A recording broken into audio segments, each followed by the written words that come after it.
how we're going to do this, Ricky Flex. We're going to do it based on role and not movie. So when we pick a Harrison Ford role, it is going to be Indiana Jones, and whoever has Indiana Jones cannot pick another Indiana Jones movie. You can't get like Raiders of the Lost Ark and someone gets Temple of Doom. I don't know if you would ever pick Temple of Doom, but that's just an example.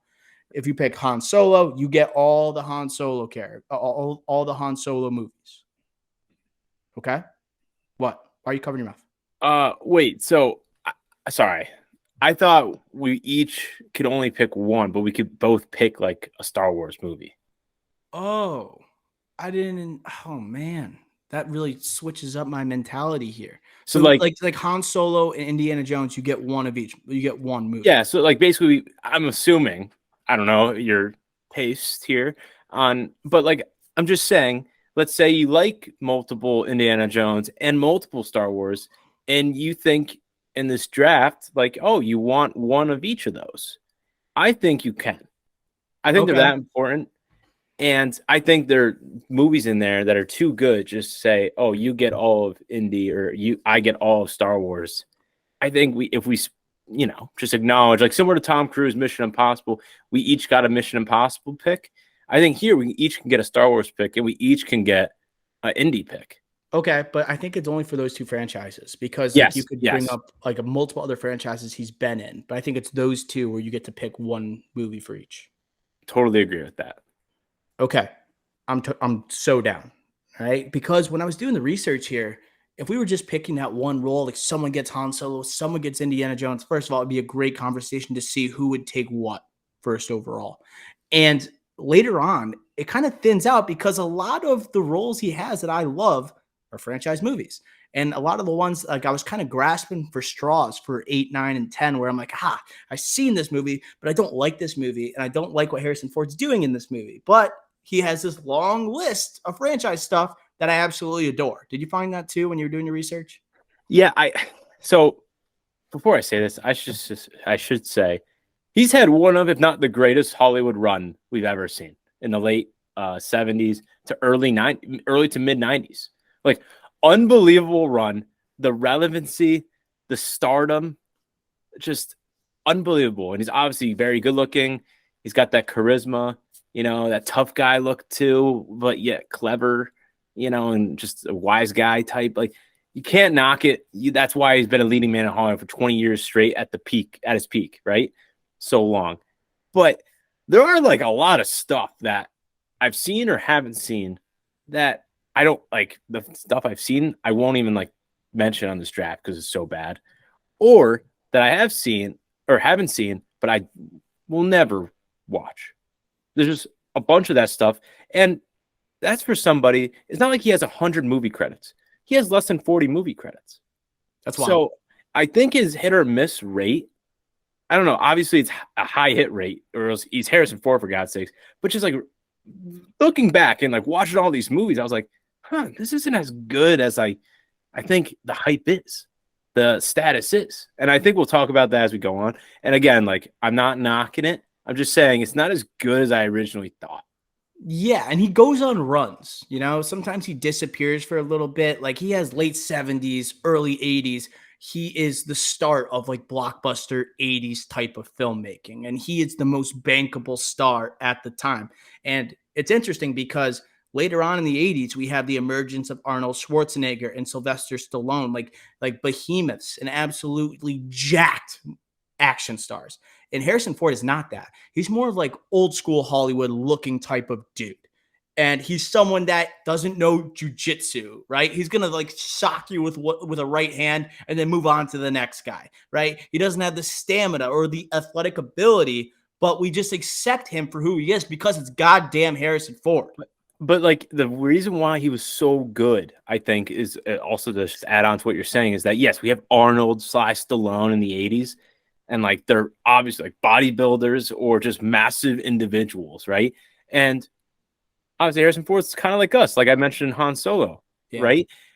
But a lot of his work like is during World War II or like the pre-bodybuilding, pre-lifting kind of era, so you can kind of believe it. And then that's the stretch. It's like the late 70s, early 80s, Arnold and Sly Stallone duke it out. Then here comes late 80s, early 90s. This is the second run from Harrison. And then the second run from Harrison Ford is more like, oh, he's a doctor or a lawyer or a cop, but he's kicking ass and taking names, but he's not jacked or anything. Compared to like Arnold and Terminator 2 in the early 90s, he's still jacked and he's still competing with him for box office. It's crazy because you can look at Harrison Ford and be, okay, yes, he's Harrison Ford, so therefore he's an action star, but he also could be a doctor at the same time. He could be a professor at a university at the same time. Like, he can do that second half that like you wouldn't believe Arnold could do. You know, even though he was even though he's like a politician in real life, like you didn't believe him at like the lunacy. We're gonna get to like Air Force One. Like, you believe that Harrison Ford could be president, you know, and then he could also sock somebody in the face. There's very few actors that can do that, and you could trust them to do that. But it's just the look, charisma, everything he brings in the presence on screen. That's what makes Harrison Ford Harrison Ford. I do have one last take before we start, just to get this out of the way, because I've been thinking this my entire life, and I think it's like the one problem I have with Harrison Ford in his roles is, like we mentioned, he's a doctor or a lawyer or a professor in all these roles, right? But I just never, like, again, he is a smart individual.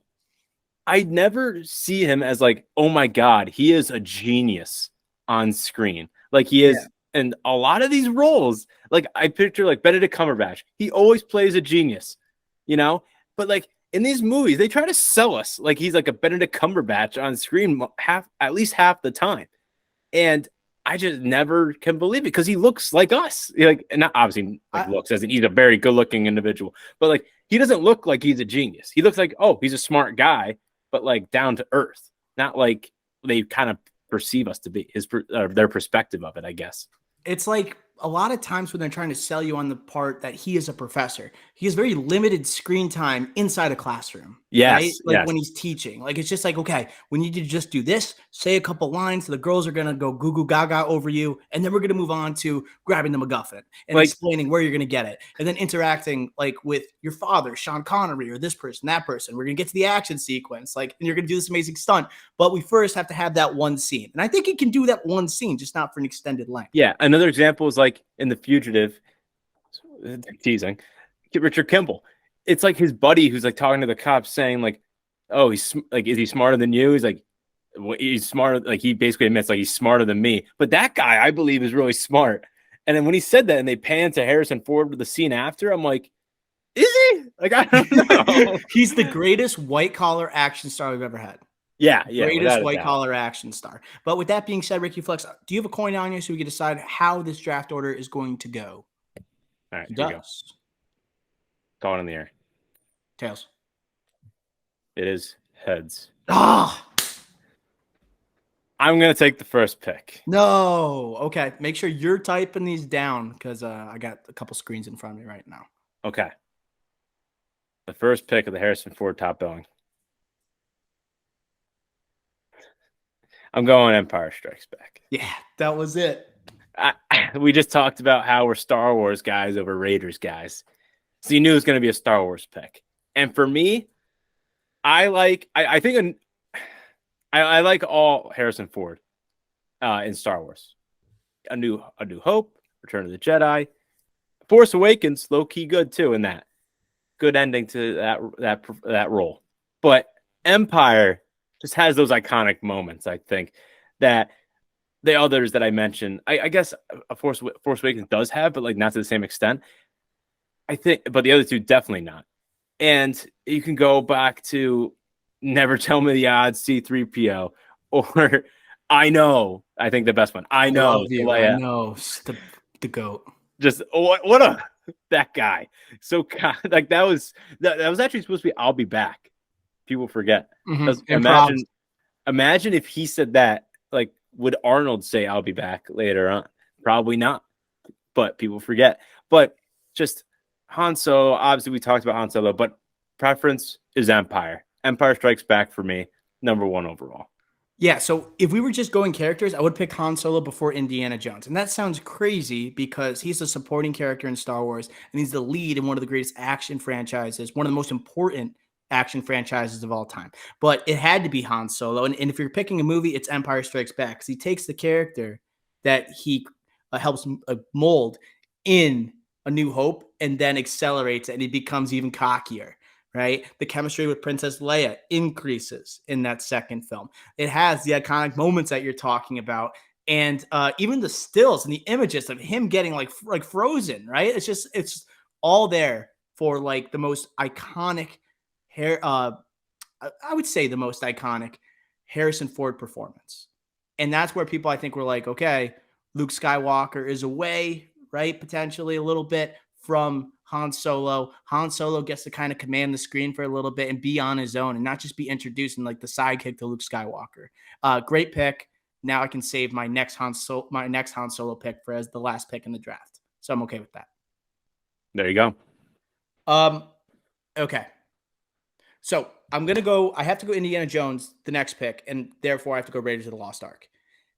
This is what we were talking about earlier, where it's like, okay, he's a professor, but then he's an action star. And he is this devilishly good looking professor that can kind of sell you that he is that smart individual, right? Doesn't spend too much time doing so, but has some of the greatest action sequences in movie history. I would say the most important action movie of all time. All right. When it comes to, especially today, where it seems like we went from like Harrison Ford doing his own stunts, right? Daring stunts, really breathtaking ones. And then we had the age of Arnold and Sly Stallone just being behemoths on screen, just beating the living crap out of everybody. And it doesn't really feel like they were ever going to like be hurt or get a scratch, you know? And then we had the CGI age. It seems like now people are embracing like the idea of John Wick, you know?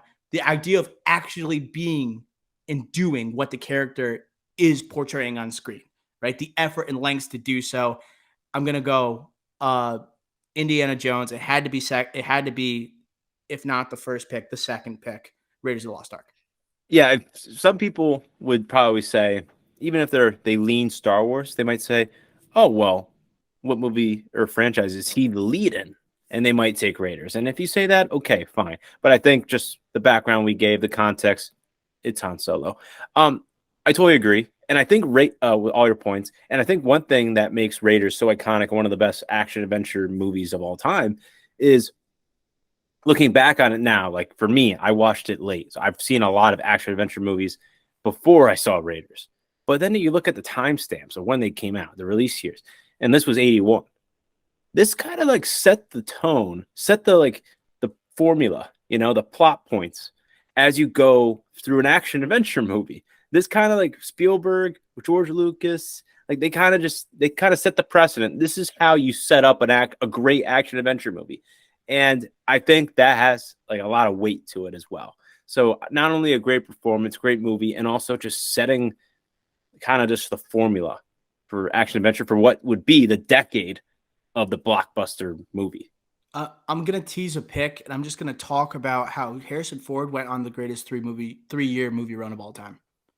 You could say that. You could say Empire Strikes Back in 1980. You can go 1981 Raiders of the Lost Ark, then 1982 Blade Runner. That is an insane run for action/sci-fi films. No one will outdo it. No one. Yeah, I don't think you outdo it because of just how big those are, especially the era of like movie theaters were at their peak then, and if you want to go just based off of like great movies, maybe not as much screen time, then just add Apocalypse Now the year before, 79. Yeah, and minimal screen time. Very minimal. But then the year after is Return of the Jedi. Right after Star Wars. But like the year after Blade Runner's Return of the Jedi, and then the year after, and then we just keeps going, really. So you're right. Unbelievable movie run. What's your next pick?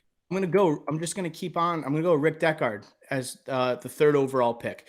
This is where like we're going to a different franchise now. Once again, the greatest franchise movie star there has ever been. We just listed 3 insane franchises in sci-fi and action. But Deckard, it's kind of like it's a little more grumpy than he is like with Han Solo, someone who is like kind of against the world. He hates the world that he lives in, but nice to see the relationship with Sean Young, like throughout Blade Runner. It's obviously one of the most iconic films of all time. And Harrison Ford, weirdly and ironically, hated making this movie despite it being one of his most recognizable characters. Regularly was butting heads with a Ridley Scott, and he actually had a better time filming Blade Runner 2049 with Denis Villeneuve, right? Him returning in the legacy sequel to Blade Runner, which I find pretty interesting. All right, this is a good movie. I rewatched this today. Okay, and slow at times. Obviously, 1982, the visuals they'll be outdated. But at the time, that was very big for this movie. That was probably like the big selling point was this movie. Like obviously Harrison Ford, but also the visuals. And I think that plays an effect. But for me, this Harrison Ford, where he's drinking whiskey, he's a cop who's the best. He's going to retire, but he needs to come out of retirement basically to catch these replicants. Pure action. This is the Harrison Ford I know, or is my favorite. Where it's like he's not like a doctor trying to sell, like again, my like perception, trying to sell us to be a doctor, and then he's on the run, something like that. This is more, yes, he's a cop going full in. That's my favorite type of Harrison Ford movie, and that's why I love Blade Runner or this performance of him in Blade Runner. And I was bouncing around. Was this a third on my board or fourth? I couldn't decide, so I did like with the other movie I'm gonna pick next, a 3/4 to both the movies because I couldn't decide which I wanted. I think I would probably lean this one 4 to me, but more because of the movie, not because of the performance. Even though it's a 1982 sci-fi like space film, I do think it has aged well, and I really enjoy returning to this movie, especially the director's cut. And I agree with you. This is like a character where it's like Harrison Ford. I just feel like this is how he is based on the press tours that he does and the interviews he does. A little You can tell grumpy. sometimes he doesn't want to be there, and he makes it absolutely known he doesn't want to be there. He doesn't want to answer questions about a bunch of nerdy stuff because he's not as invested into the world, despite him being an actual actor in it, and that type of tone and that type of attitude he brings to the Rick Deckard role. So I think it falls in line perfectly. And therefore, I get him for Blade Runner and Blade Runner 2049. Correct? Yeah, well, sure, you could do that. Yeah, that's fine. Yeah, just carrying over the same character. That being said, we're on to your second round pick, 4th overall. What do you got? Okay. I'm going The Fugitive, Richard Kimball. All right. Great thrower. This movie I revisited 2 nights ago. Wow. I've seen this so many times, so many goddamn times on cable, but just I've always loved it. But it's like, oh, I've seen this so many times. But when I finally like just sat down to watch this again, I was just wow. I forgot how much I loved it. And yes, Tommy Lee Jones was fantastic in it, and his one-liners should go up there. If we ever had a top billing of like best actors performances, like one-liners or something like that, this would be in it. Tommy Lee, unbelievable. Tommy Lee Jones, unbelievable. And it deserved the Oscar. Shocking that Harrison Ford didn't get nominated a little bit, but Tommy Lee Jones not only got nominated but won. But also, the reason why I bring that up too is because I love them on the screen together. That was great. And overall, this is just a great thrower. Awesome thrower, good twists. The ending's a little prolonged, but overall, great movie. I loved revisiting it. Richard Kimball, great name. My second pick. Yeah. So, one of the best cat and mouse movies of all time, and I think like Tommy Lee Jones, just by his like how bombastic he is and how like loud he is and how hard he's going in for this movie, he kind of like when he's on screen, right? He commands it, but a lot of times he's not on screen with Richard Kimball, so the Harrison Ford has room to operate. And this is a interesting Harrison Ford performance because it's despite this huge action sequence that happens at the end, it's more brain than brawn, from a Harrison Ford character. And he has to outsmart, be one step ahead, 2 steps ahead in order to be successful. And once again, him as a doctor, it's just like, okay, we keep up with the white collar action thriller. This is an amazing movie. I rewatched this so many times on cable as a kid, and The Fugitive, I had it as my number 4. So it goes right in line. We're in the same boat there. But I think it's time to move on to the 3rd round, 5th pick, Vito's. All right, I'm going to do a little strategy here. I'm going to go with my number 6 instead of 5. I'm going to take a risk here thinking that you might not have seen my number 5. But I know you've seen my number 6. and you would pick it next, at least next, if not it wouldn't come back to me. And that's President James Marshall, Air Force One. Wow. This movie isn't the greatest. It's not tight, but he's a good president. Is he all-time best president? I would say Michael Douglas is up there, the American president, Bill Pullman in Independence Day, but Harrison Ford would be right there. I think he'll be right there. And this movie, again, revisiting this a few days ago, again, I do love this movie. It's absurd. Yes, it is absurd. But this is just the all-time, like, yes, even in politics, he's a good guy. He just wants peace. But at the end of the day, things need to get down and dirty. President James Marshall, Harrison Ford is ready to get after it go head-to-head with Gary Oldman. And not his most iconic line, but top 3 iconic lines, get off my plane. Like, cannot beat that. Amazing delivery. Air Force One, my third pick. I'm going to be plugging Get Off My Plane right here, right? Me, like, up there with some of the best Han Solo lines, some of the best Indiana Jones lines. It's like that. I think it's lasted that long in the culture. It's been that present. This is my number 6, so we're not directly in line here. This is one that felt like it was coming off of, this is the second run from Harrison Ford, late 80s through the 90s, where it kind of felt like a lot of movies are being greenlit that weren't grounded.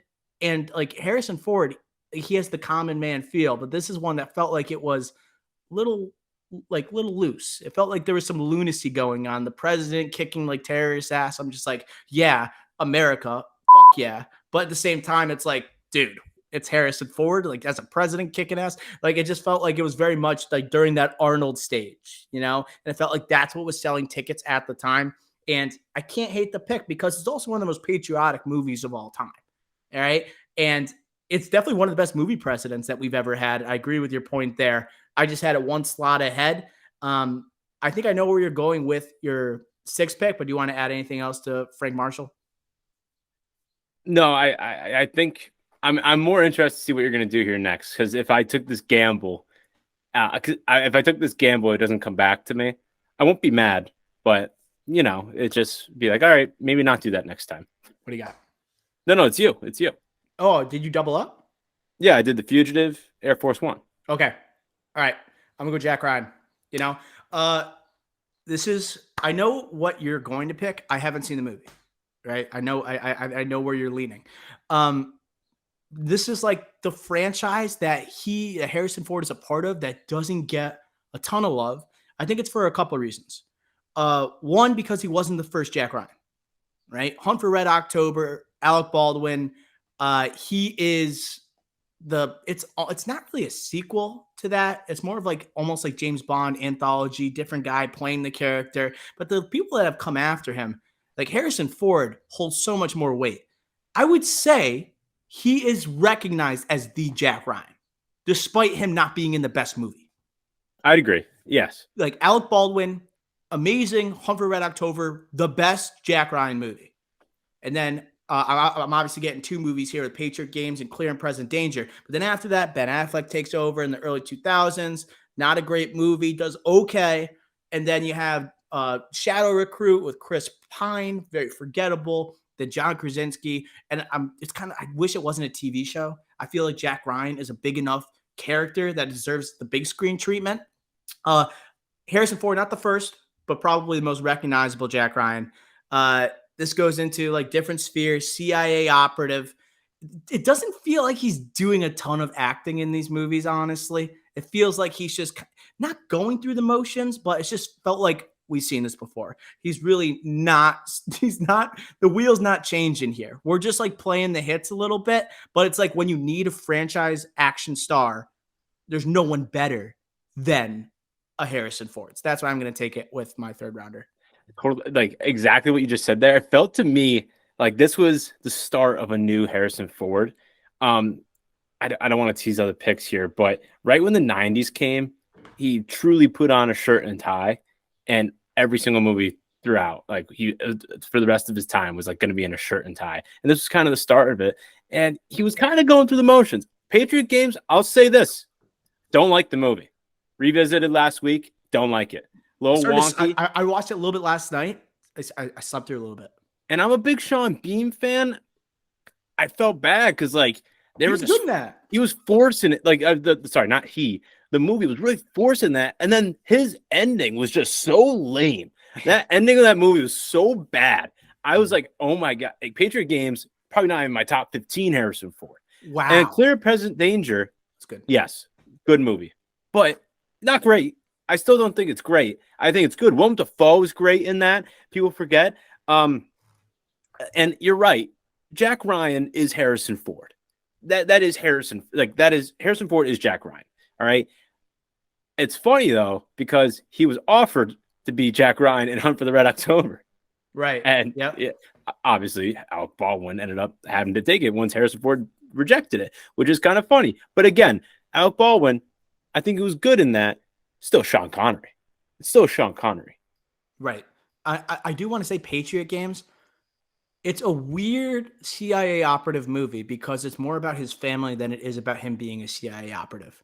You know? And in that case, I'm just like, I'm not really looking for that. It's like a Hunt for Red October. It's like, give me a mission. Give me something that's happening. Give me a historical time period. And then we go. Like, don't say, oh, like it's a terrorist. I happen to run into a terrorist and now he's tracking down my family. He's coming from Ireland all the way to the United States just to track down his family. It's a little far-fetched. I think it's a little bit excessive. You could do something so much more interesting with the Jack Ryan character. I get it. People love the book and everything, but I don't know if it was the best that was going to translate to the big screen, right? That's why Clear and Present Danger, I like it more. Yeah, and is it crazy to say? I think I'd rather watch the Ben Affleck one again, not over Patriot Games. Sum of All Fears. Yeah, I'd rather watch that than Patriot Games. Amazing title. Sum of All Fears. Amazing title. So is Clear and Present Danger. Like those are also great titles. And Jack Ryan again with the simple, like great names. Great name, obviously a book, but like great names. He always plays good names. Let's just rattle. The ones we picked so far. Rick Deckard, Indiana James Marshall, Jones, Indy, Han Solo. He's Richard Kimball's easy. He's boring, but he's a doctor. But like John, I don't know. I'm not saying anything. It's okay. We won't do it. We get the point though, right? Just he's the holder of the greatest titles, right, or names in action movie history. He plays simple roles like a doctor, lawyer, cop, and he also has simple names. Jack Ryan still won't beat Snake Plissken from Escape from New York, though. Can't. Okay. Next, my 4th round pick. This is interesting. I'm not going to pick the movie you want because I haven't seen the entire thing, and if I have, it was when I was younger. This is where my list gets a little thin, and I want to take actually my Star Wars pick now, because it looks better on the board. I can't have like a minor role where I thought he really killed it or like an early career performance from Harrison Ford. I don't think it belongs as a 4th round pick. That's why I'm going to go with A New Hope with Han Solo. You could say, since I'm going to talk about other Han Solo performances, some people really like him in Episode 7. Okay. Going back to the nostalgia and older Han Solo. I don't know. It just felt like he spent so much time away from the character. It was hard to capture or reimagine what he did with the original trilogy. In this one, he explodes on screen. You kind of don't anticipate, right? You think you're going on this journey with this old man, these robots, and the chosen one, like this Messiah type of figure. And then boom, you go to the cantina and you're introduced to this dude with a black vest spinning a gun, right? And someone who is constantly in trouble. This is this is where you knew he was going to be a fun role, a fun character that we're going to want to go on a ride with. We didn't have that fun character yet in Star Wars when you go through like beginning of Episode 4 to the cantina. When you ran into this dude who is kicking back, wielding the gun, talking shit to all these different aliens and talking about money that he owes them, you know this is going to be someone you want to return to and you want to spend more time with. Episode 5 was the greater Han Solo performance, but Episode 4 introduced us to what would be arguably the greatest sci-fi character or most loved sci-fi character of all time. You said it. Fun. Like again, kicks his feet up like at the table with Greedo. Like it's just him him and Luke when they go to the Death Star as stormtroopers. He's at the intercom. Like Luke. It's just, and then like they're inside. It's just a great action adventure movie. It's not as good as Empire, and the performance is not as good, but it matches the movie well. Similar to his performance in Empire, which is overall better, matches Empire better. So again, if for me, like if I do like a big board, Harrison Ford, obviously I have Empire at 1. But if I had to put A New Hope in there, like I would probably have it at 5 on my big board. Because like I love it that much. And episode 5 has much more electric characters, right? Like Lando Calrissian gets introduced. Darth Vader is like so much more of a presence in episode It shoots 5. at Darth Vader in it. And episode 4, you looked up and down the roster. The most electric character is Han Solo by light years. Literally light years, right? Episode 5, also you get Yoda introduced. Like there's all these different people that are being introduced. Han Solo still like is the one that is, as I said before, the most electrifying. But you needed him on the roster for A New Hope to give a little oomph to that movie, right? And yeah, that's why it's going to be my pick. All right, your 4th round pick. Okay, I have a problem. There's 3 movies I really want. Okay, obviously I only have 2 picks left. And I still can pick an Indiana Jones movie. Wow. So I have a lot of options here. Are you going to leave Indy off your board? I am honestly thinking about leaving Last Crusade. I would pick Last Crusade for the record. You already picked yours. I could say it. It would be Last Crusade. I'm thinking about leaving it off the board. Okay. Yes, Sean Connery's isn't in it for the first hour, but you know what? It's Sean Connery, and he doesn't take over, but he's just such a presence. And that's kind of the last of the Sean Connery, like, is still like a presence in Hollywood. This was kind of that. And you can tell there's like a mutual respect between those two in that movie too, where it's like 2 action movie alphas, you know, just sharing the screen. It just felt special. And River Phoenix, that opening scene, rewatching that last weekend was awesome. I totally forgot about that. I think I always catch Last Crusade like after that. Like it's arguably the best like sequence part of the movie. Yeah. So you know what? I don't think I'm gonna take out Last Crusade here. I'm not gonna pick it. Wow. And that leaves 3.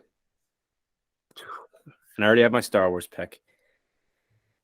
So I'll start out here. Let me just say, crap. Okay, you know what? I'll do it. I'll pick the affair movie that I think is better than Fatal Attraction, and that's Presumed Innocent. 1990. I really do like this movie. He plays a lawyer, cheats on his wife, then gets accused of murder. This movie, Brian Dennehy's really good in this. Really good in this. 80s staple. Love hearing that. First Blood. Bonnie Bedelia, the wife in Die Hard to Bruce Willis, is also the wife here to Harrison Ford. She's great in this. This is just a great mystery. I'll loosely say thriller, but great mystery. And it's also like kind of that lawyer courtroom drama that I always talk about and how much I love those. This is also in that realm. I really like Presumed Innocent. And this was a box office smash, by the way. Close to 300. What year? 1990, and it made close to $300 million in the U.S. Wow. Like, that is so much money for just like, I don't know, just like I don't know, just it's not a superhero movie, not an action movie. Like, it's not an adventure movie. That's really impressive, especially coming off the year after Last Crusade. So I'm picking Presumed Innocent. I love this pick. I don't know if I've ever caught any parts of this movie, but I was going to talk about when we get into the later picks here. It's always fascinating when Harrison Ford doesn't do an action movie. I feel like I have to watch it because he is that powerful of an actor. And people always say Harrison Ford, he's never been nominated for an Oscar or never won an Oscar, right? Well, it kind of makes sense when you look at his filmography and all the action movies that he's done. But like when you see him like flex the acting chops and do more than have the one sock in the face or say the one line, you know, it just feels like he has that potential based on these type of films that he's done. I like this pick. Is it streaming anywhere? This is actually one movie I didn't rewatch. I'll look it up real quick. This seems like a movie we watched with our dad. Like our dad will just flip it on, just like Harrison Ford, non-action movie, but still just Harrison Ford, so it's must watch. He's that It's important of an actor. it does seem like that, and it's not streaming anywhere. It's YouTube, It's but okay. that's kind of disappointing. But yeah, I really do like that movie. Good twist, mystery thriller, good twist, suspenseful. I do recommend it if you do get a chance to watch that. If you haven't seen it. Okay. I'm not going to pick Last Crusade, confirmed. But I was kind of bashing it. I do kind of want to also just say, it got kind of like, obviously I've mentioned on this podcast how Temple of Doom, watching that the other week, not a good movie in my opinion. I don't This like it either. was a good like back to true Indiana Jones movie, of a fun action adventure, and I think the father son story helped with that as well. That lightheartedness needed to be brought back after Temple of Doom. So I will not be picking Last Crusade, 1989 Last Crusade, but I do like it. I just want that on the record. I like it a lot as well. Right? I like that. I'm shocked you're not picking it, but like I kind of get it if like you have these other, you can go deeper in your bag here, and I think it'd kind of be a flex if we chose to leave it off the board, you know. And I think it's like to me, but some people like Last Crusade more than Raiders of the Lost Ark. I think those people are Crazy to me. nuts.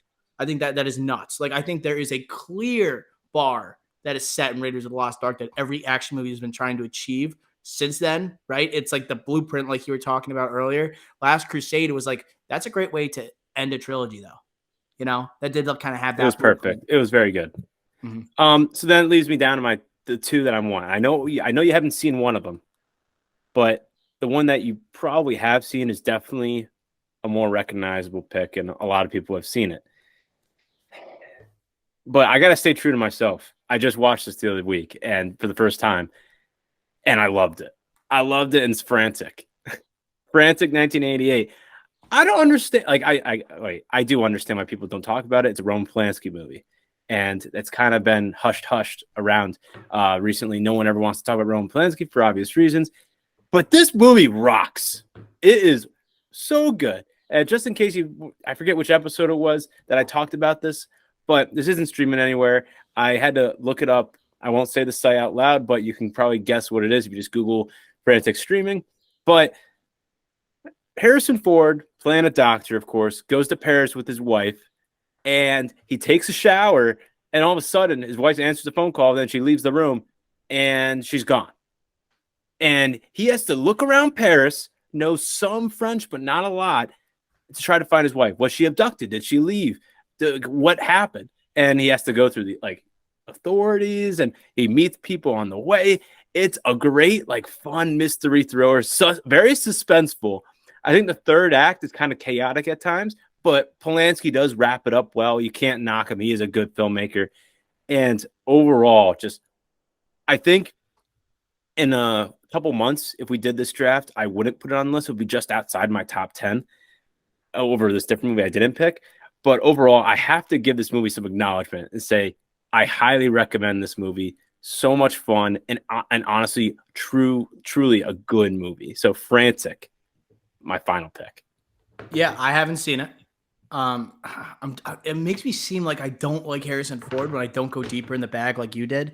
I was trying to search on streaming this week, for other Harrison Ford movies that were non-franchise, because it seems like Harrison Ford is always available to watch somewhere, right? Star Wars, Indiana Jones, right? All these franchises. But when it comes to hey, I want to see the chops from Harrison Ford. Those are much, much harder to find. It's a good rec, right? It's a good shout. Last two picks.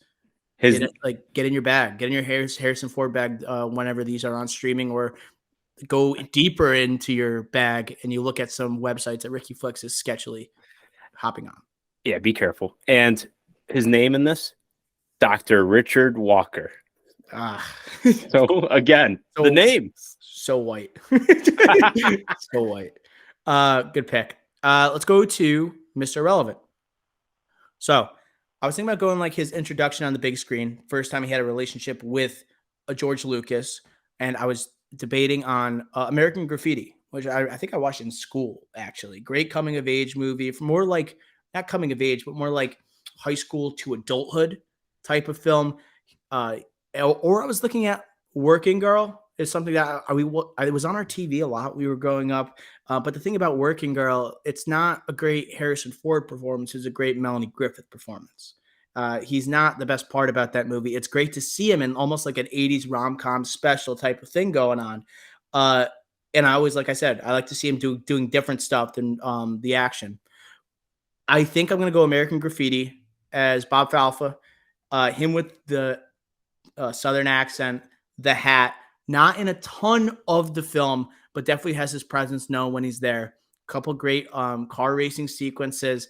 You see what would become of Harrison Ford from American Graffiti. You could tell like he was like if kind of fit like, oh, when you're looking at cast Han Solo, you want this brash, cocky dude, really born from American Graffiti. Yeah, so I'm going to do that I think that's a good Mr. Irrelevant because that was the first time people really saw Harrison Ford in a memorable way and to a wide range of audience. So what do you think, Ricky Flex? You seen American Graffiti? I think on the podcast of movies we're embarrassed we've never seen, I did this as an honorable mention. Never seen American Graffiti. So it's interesting that you've never seen it, Ricky Flex, because of what came after American Graffiti, and that's Happy Days. And like obviously American Graffiti, Ron Howard movie introduced us to Ron Howard and also Richard Dreyfuss. A movie that so heavily influenced Happy Days, and Happy Days is on in our father's house all the time. He loves rewatching Happy Days. I would say it's top 5 for him, favorite shows of all time, and he loves all the old time type of shows. Right? When you talk about 60s, 70s, mainly 60s and 70s, he loves those reruns. This is it. They even have the 1 o'clock, 2 o'clock, 3 o'clock rock right at the beginning of the movie. It's just like you could tell like Happy Days would not have been as much of a smash without American Graffiti and the Ron Howard performance. Cool movie. It's kind of amazing what the actors that it introduces.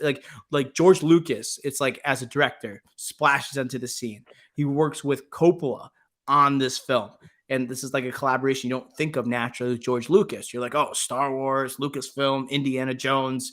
But here also, as I said before, those 3 actors, Harrison Ford, Richard Dreyfuss, and Ron Howard, and what those 3 would end up doing in their career, it's kind of a magical movie to watch and to see like where they started and where they went. So yeah, I think it's okay, Mr. Relevant. Those are our 10 picks for the Harrison Ford draft. Ricky Flex. Let's read through the draft. If you didn't write down my picks, I have my picks. Did you write down all of them? I did. So I'm going to have you give a rundown of the selections and go through the draft board, little summary, and then we'll go through some honorable mentions if we have any.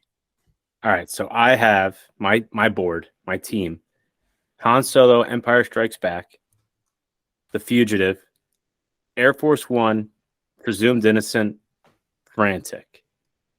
Dr. Rowe, you have Raiders of the Lost Ark, Rick Deckard, Jack Ryan, A New Hope, American Graffiti. Yes. Okay. Correct. Yes. Check. All right. I mentioned Working Girls, potential movie. You talked about Indiana Jones and Last Crusade and Temple of Doom being left off here. No one goes Return of the Jedi. No one goes Force Awakens. Did you have anything else, Ricky Flicks? Maybe something a little more modern that we can look at as potentially making the list? All right, more modern. I do like the Force Awakens performance. Yeah. I mentioned that. But to be honest, Harrison Ford post like 21st Century is not very good. It's tough to watch him in the legacy sequels, like doing the action stunts that made him such a star. And it just seems like he's really lumbering around out there. It's like, it makes me lose some of the magic, right, of what Harrison Ford was. And it's like, man, we really just are hanging on the name. But you're right, 21st Century. I was looking at the filmography. Like, it seems like people, when he was cast as Branch Rickey, that's like people like, oh, Oscar? Like, is that what we're looking for? Yeah, Jackie Robinson movie? But like, he really hams it up in 42. The whole movie's really corny, right? He really leans into, right, the feel good of it all. I think in that film, he wears all the prosthetics, the makeup, he has the cigar, the glasses, the look. It's all there. It's like, man, if we really made this less of a family fare type of film, I think we could have been looking at a better, more serious performance as Branch Rickey. But that seemed like one that had potential. Yeah, I completely agree. Other movies I've seen, like 21st Century, besides 42, like I've seen, because our dad, his taste in movies. Hollywood Homicide with Josh Hartnett. Say the Not other one. Say the not other one. not a good movie. What, Cowboys and Aliens? No, no, no, no. Oh I well, think it was 1998, 6 Days and 7 Nights. yeah, you're right. That's not late 90s. That one was on our house all the time. I thought I about picking it just because I've seen it a zillion times. I will say I don't hate it. I don't like it. I don't like it at all. But I don't absolutely hate it like I think everyone else does. Um, but yeah, that's kind of like modern era. Like post Air Force One is really like kind of a Yeah. struggle for him. I think Shrinking this past year, the Apple TV Plus series with Jason Segel that I watched, like he was great in that. Perfect, grumpy old man. Like it's perfect for him. And this like doesn't have to move at all. He's a psychiatrist. Perfect role. But besides that, like and Was like 1923 also a series? Like it seems like with Helen he's Mirren. yeah, I think he's steering away from like the legacy type of characters, right? That's really the only thing we see in theaters from Harrison Ford anymore. Like it's kind of hard for him to try and pull off something new on the big screen because he is so connected to these characters and there's an expectation that's set when he's on screen. And if he can't deliver, TV is the best fare to go for him. So I kind of understand why he made that decision, It's smart. except we are getting him in the Marvel Cinematic Universe. And I think that's a little more of a protected role for him and something that he is very much capable of, and he doesn't have to carry the movie on his own. So I'm not shocked that he's doing the MCU thing, but it's just kind of weird because he seems so apathetic to fandom, and he's going to like the most diehard fans alongside Star Wars fans that there could be. Yeah, and again, Thunderbolt Ross most likely will be president again. He will be a president again. But also he might be the Red Hulk. So I don't know how that's going to work. He's 80 years old, will be 81. It's going to be interesting. The other one on my list that I was really debating on picking, and I think people that have seen a lot of Harrison Ford go deep in the bag would be like, how is this not on the list? His only Oscar nominated movie is not on the list. And it's not that I don't like it. It's just, I don't know. Witness, 1985. I was Now, trying to watch that before. Like once again, some of these Harrison Ford roles, they really blend in together, you know, like the ones that like aren't the action ones. It feels like he's playing the same guy in most of the movies, but go ahead. Sorry, I interrupted. no, I rewatched this recently on Hulu or something like that. And it's a good movie. It's the type of Harrison Ford, like I was talking about with Blade Runner. It's like that in here where he's just a good cop and he's not afraid to get his hands dirty. In the first part of this movie, I really like in the streets of Philadelphia. I really like it a lot. And then he goes to the Amish community and it's not bad. It's just, I don't know, a little like you're saying with the feel good with Branch Rickey. His performance wasn't like that, but I don't know. It's just like the Amish community was fine. It's just for me, it wasn't like I need to watch this. My eyes are glued to the screen. You know? Ricky, the Amish don't really move the needle. They don't. They don't move And the like, needle. oh, like honestly, like the biggest moment when I was like, was Viggo Mortensen was in the movie, and I was like, oh my god! And he had a quick line. I was like, oh my god, Viggo, what's up? And then the blonde bad guy in Die Hard is like the love interest to Kelly McGillis. Kelly McGillis also before Top Gun. McGillis pre Top Gun, the love interest for Harrison Ford here. Just like I was like, oh, like I recognize him. Danny Glover, like awesome in this, but very limited. Is he a part of the Amish community in the movie? No, Danny Glover in the Amish community. Why but not? like, I don't know. Like that happen, Ricky? I really like rewatched this movie. I was like, damn. Guess what his name is? Besides Jack Ryan, probably his best name on the resume, John Book. Like imagine, So like book him, like John, book him. Like hey, Book, you know what to do. Yeah, Book him. but like I wanted that first act of the movie to be the entire movie, you know. Peter Weir movies, and I love Peter Weir, Truman Show, but like I don't know, this movie just doesn't move the needle for me. Come on, Yeah, like awesome Dr. director, Commander. but this movie doesn't move the needle for me, and that's why I picked Frantic over the. I picked Presumed Innocent. I picked those two over the movie he's nominated for an Oscar for. I tried to watch Witness. I went on Amazon. I went on Prime, and it was locked. It was under, I think, Showtime, so I couldn't watch it. But I wanted to watch that one, like you said before, because of like the Oscar nomination. Like, I can't believe like I cannot talk about this movie when we do the Harrison Ford draft. But I don't give a crap. Like, Harrison Ford is not like He's not a an guy, Oscar guy. not an Oscar guy, you know. And it's just people have like I was saying before, people have that conversation like, how has Harrison Ford never won an Oscar? Because he really never positioned himself to win an Oscar. That's why he never got an Oscar. And even if like those action movies came out in this day and age, he has less of a chance like to be nominated for an Oscar. He just wasn't meant to be. He cashed in. He's the most bankable action star alongside the likes of Schwarzenegger and Stallone that we've ever seen. And the best franchise actor of all time. What doesn't win Oscars? Franchises. Yeah, it's not like Tom Cruise where like I'm like a Tom Cruise truther and I'm like, holy crap, if he just wants to try to win an Oscar, he will get nominated next year. Like Harrison Ford can't Tom do Cruise that. is like way bolder with the movies he did, especially during that time period of the 90s. Like, it's just you could tell like he is not the man that we see today. It's weird because usually you start off as that action star. Hopefully it gives you more opportunities. Tom Cruise is an anomaly. Yeah, You know? anomaly. But like, yeah, exactly. But another thing I was thinking about, just looking at our lists, I literally, besides Han Solo, have him as shirt and tie action thriller Harrison Ford, and you have the exact opposite. You have like either the IP or the like young guy like Yeah. Raiders, Rick Deckard. You have Han Solo, American Graffiti, and then you have like you have Jack Ryan, but like IP still. So it's just funny how our lists are literally the opposite. Versus me, I have like a Dr. Richard Kimball, President James Marshall, a lawyer, another doctor.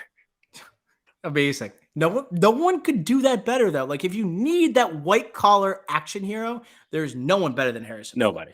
Like, and because he's not as freaking bulked up on steroids. Like, he is a dude that will beat you up. He's cool, and then also he could teach like a class of 22-year-olds about like the Holy Grail. Like, I don't like he could just do it all. Like, it's just like he's just versatile in that sense, and an action hero that it's really hard to replicate nowadays. Yeah. Okay. That's our draft. Harrison Ford. Last Turn is Indiana Jones, Dial of Destiny, coming out this weekend. That will be our review on Monday. Make sure you stay tapped in. How do you stay tapped in? First off, you got to follow us on the socials at The Drive-In Pod on Twitter and on Instagram. And you have to follow the pod. Look at our previous episodes. We did Secret Invasion recap with our special guest Jax, our MCU correspondent. We also did our fan cast and the rumors that went with Fantastic Four. What else we got? We have YouTube. Like, comment, subscribe to the tube. A lot of good stuff on there. Along with those pods that I mentioned, what's also on the YouTube, we have our conversation on the Superman legacy castings for Superman and Lois Lane, respectively. James Gunn's first film in the DCU. You're going to want to check that out. Great conversation. Quick one, emergency pod from the fellas. Okay. That's going to do it for episode 241 of The Drive-In. Until next time, we will smell ya.